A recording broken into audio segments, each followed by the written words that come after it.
Sí, mi nombre es Nacho Duque, soy de la plataforma contra el TTIP y bueno, era para agradecerle a Naomi por haber tratado este tema y bueno, aprovechando que es canadiense, ver si nos podía hablar un poco más del TTIP y cómo está afectando el ISDS en el CETA y el tema del TISA con las privatizaciones públicas. También pedirle que por favor hable sobre este tema en los medios de comunicación porque no está llegando demasiado y quería también animar a las personas de esta sala a asistir el 18 de abril a las jornadas de movilización a nivel mundial contra el TTIP. Gracias.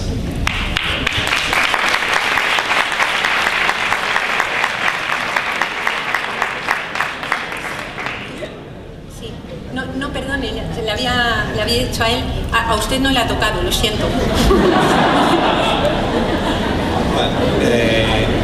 What is your opinion on nuclear power? I understand you're proposing a radical change, but what about the nuclear power as a bridge to fill the gap until another model is here?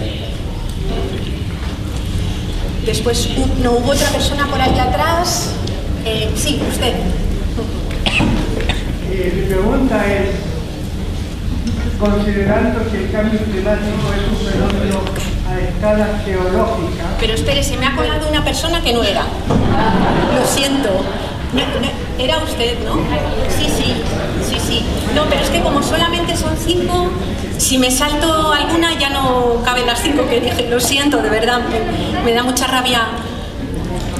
Mi nombre es Betsy, sí. Y quería preguntarle si en su investigación, teniendo en cuenta que por un lado están las empresas privadas que buscan su beneficio y los gobiernos que son incapaces de resistirse a las presiones de las empresas, como hemos visto, si usted ha visto algún tipo de rebelión, de insubordinación que permitiera que la gente se organizara, por ejemplo, con paneles solares en los barrios, al margen del Estado y al margen de las grandes empresas.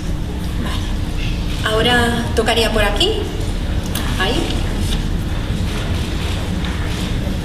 Ante todo, gracias. Y también yo trabajo voluntariamente en la plataforma por un nuevo modelo energético. Y me preguntaba ahora qué. Yo veo que no queda otra que la cooperación y la colaboración y movernos todos conjuntamente. La plataforma, que ha surgido hace muy poco en España, 2 años y medio, estamos trabajando muy activamente más de 340 organizaciones ecologistas, sindicales, políticas, ciudadanas, de consumidores, por la transición energética a un modelo sostenible, democrático y solidario.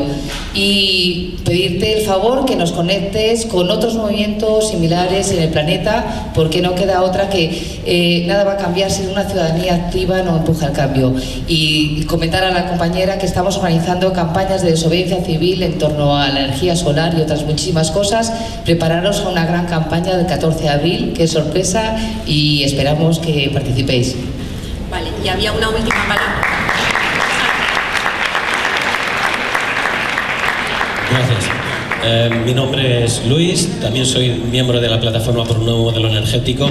Quería preguntarle a Naomi, ¿qué papel crees que juega mi pregunta versa sobre el conocimiento libre?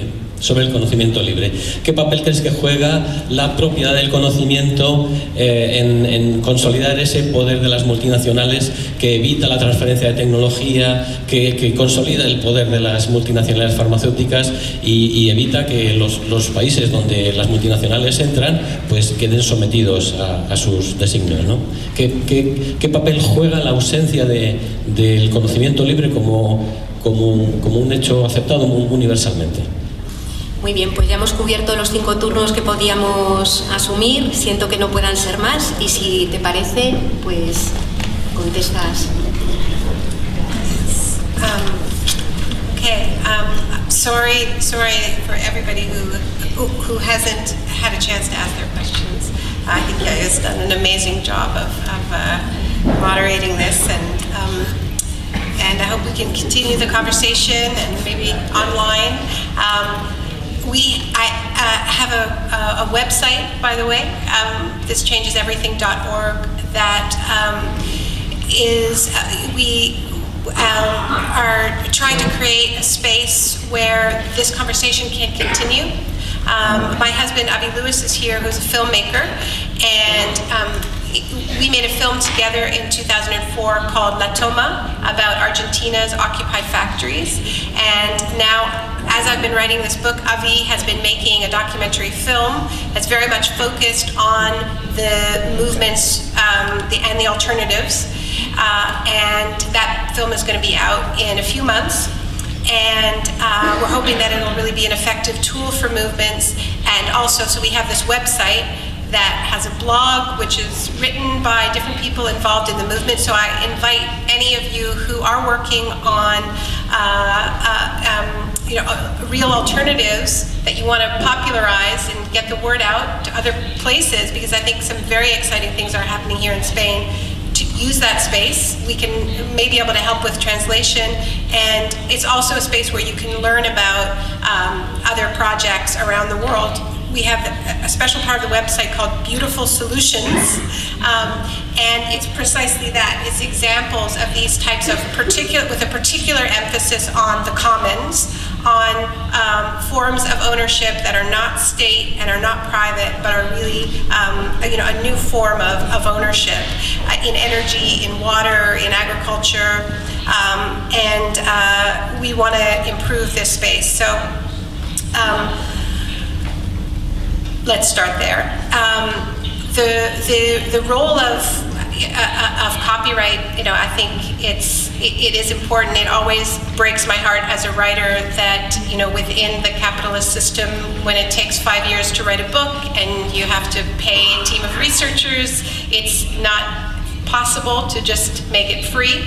But we are putting as much of the book up online as we can.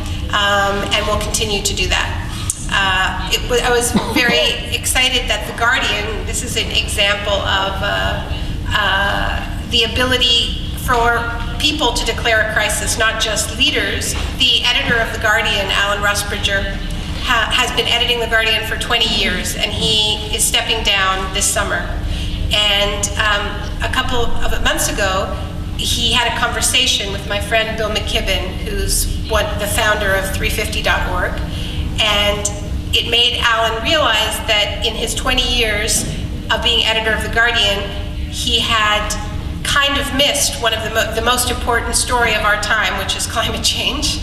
Not missed it, I mean, it's covered in The Guardian better than most newspapers, but that it had not been treated as the true crisis that it is. And so for his remaining months as editor of The Guardian, the climate is on the front page almost every day. And one of the things that they've done is they've published 2 extracts of more than 4,000 words each of the book in English, but it's on the Guardian website, speaking of copyright. And, but I also think in terms of the technologies of this transition, this is another example of how the logic of free trade and these free trade agreements, like the TTIP, which have very strong protections for intellectual property, including green technology, are a conflict with what we actually need, which is to proliferate these technologies as quickly as possible, particularly in poor countries, so that they can leapfrog over fossil fuels and go straight to particularly solar, decentralized solar, which is a much more democratic way to get energy. There have been improvements that make this feasible, and we're starting to see in countries like Bangladesh, this very rapid rollout of really cheap solar. So sorry, slow down for the translators. Okay. But I definitely agree that intellectual property needs to be part of this conversation. It's another example. In my preparation for this trip, I read a lot about the platform for the new energy model here in Spain, and I think it's a really exciting project, and urge all of those of you who don't know about it to find out more about it, to go out to that action on the 14th, to find out, somebody asked a question about whether there are types of rebellions, of responses to this failure in renewable energy. And a really, I think, great example is Sobre, this energy cooperative, which is a response both to the climate crisis and to this extraordinary consolidation of the energy market that you have here in Spain. And so that's something definitely to look into if you don't know about it already. I want to thank you for your remarks about TTIP. I am talking about it in many of the interviews that I have been giving. There's a very long chapter in the book about this conflict between free trade and what we need to do in the face of the climate crisis. I mentioned fracking, but it's more than that. It's also when governments do introduce good energy transition policies, they're increasingly being challenged under these types of deals. And this is even happening to Germany at the moment, where Vattenfall, which is a private energy company that owns a lot of the energy grid in Germany, is now challenging the German energy transition under an investor protection agreement similar to what is in the TTIP, and is suing the German government for 4.7 billion euros in lost revenues, which is a staggering example of exactly why we need to be opposing these deals. And it's also an opportunity to be building these types of coalitions, because of course there are many reasons to oppose TTIP. The fact that it's written in secret, the fact that it's being signed without lawmakers even understanding it, the impacts on labor, on so many other sectors. But climate is another layer, I think, of urgency. And so the last question I will tackle is the nuclear one. This idea that nuclear is a bridge. It's not a bridge. We don't need it. We have the technologies that are cheaper, that are more efficient, more democratic, much less prone to corruption, and far less dangerous, because current nuclear technology is a huge threat to our ecology and to all forms of human health, whether we're talking about storing it or whether we're talking about the vulnerability of this infrastructure to disasters. I mean, we know that we have locked in some pretty heavy weather to come. And what is scary about the Fukushima disaster is not just that it shows the vulnerability of the technology, but that it shows the vulnerability of the technology in the face of extreme weather. And we're going to be seeing more of that. So if it were true that we needed a bridge and we don't have, that renewable energy couldn't get us there, then I think that this would be a legitimate debate. But in fact, renewable technology is ready for prime time. It's getting cheaper and more efficient every day. And it allows us to build a fair economy in a way that nuclear, because it is so expensive and lends itself to the same kind of centralization that fossil fuels does, will simply replicate these same structures of concentrated wealth and corruption, where we need to be building new models. So I'm not a fan of nuclear. I don't think we need it. I don't think it's any kind of bridge, and neither is fracking. Thank you.